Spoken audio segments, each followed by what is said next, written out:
It was in the 1990s, and I became dissatisfied with the way in which the references to scripture in our rule were presented, normally as inaccurate quotations of St. Jerome's Vulgate Bible. The reference to in obsequio Jesu Christi in number 2, for example, was commonly regarded as being based on the in obsequium Christi, 2 Corinthians 10:5.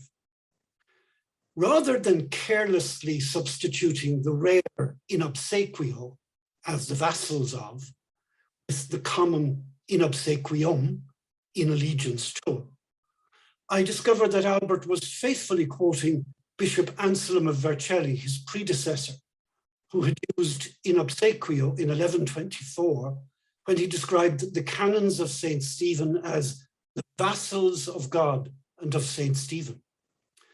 Just as both their lord and their patron protected these vassals, the canons, Albert's formula of life presents Jesus Christ as both the Lord and patron who protects us and whom we serve as his vassals. In 2007, I took a 2-year sabbatical to explore the origins of the references to the Bible and to other texts as well in the Carmelite rule, and the resulting study on the roots of Carmelite spirituality was published by Edizioni Carmelitane in 2012. I then investigated which elements were from Albert and which were from B and the other hermits, leading to the book Origins and Identity, published in 2015. My English translation of the groundbreaking study of St. Albert by Papenbroek in 1675 was also published by Edizioni in 2015. Using the methodology proposed by Papenbroek and supplementing it with research on the documentation concerning Albert, my own critical analysis of the life of St. Albert was published as a 2-volume documentary biography in 2016 and 2017. In recent years, I've focused on the influence of both the Carmelite rule and the alleged Elijah succession of the Carmelites on the earliest Carmelite saints, Peter Thomas, Corsini, and most recently, Albert of Trapani. The first of the 5 books on Peter Thomas was published in 2018, and I understand that the second has just been published by Edizioni. What surprised me most was the contrast between the historical documents and the traditional image of St. Albert as merely a lawgiver who frequently misquoted the Vulgate Bible. Albert is meticulous in his quotations and in everything else, and his Latin was so elegant, in fact, that his 1205 letter accepting his appointment as Patriarch of Jerusalem was proposed as the model for any such letters for students of rhetoric throughout that century. As for being merely a lawgiver, when the excommunicated humiliati were reconciled with the church in 1201, Pope Innocent appointed Albert as president of the commission, who divided them into first order canons, second order religious, and the first ever known third order group, the lay humiliati, who had their own formula of life.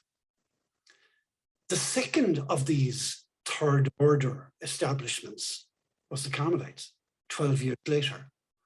Albert also used a formula of life as the means of officially recognizing the mix of lay and clerical hermits on Mount Carmel, making it the first recorded formula of life for such a mixed group.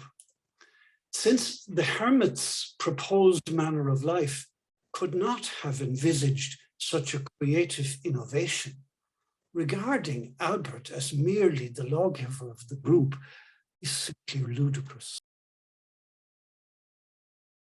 Carmelites can sometimes be naive about their origins.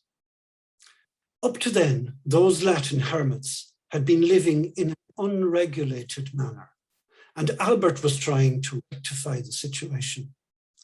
When he established what he calls the formula of their common life, he insisted that they have an elected leader and a common liturgical life.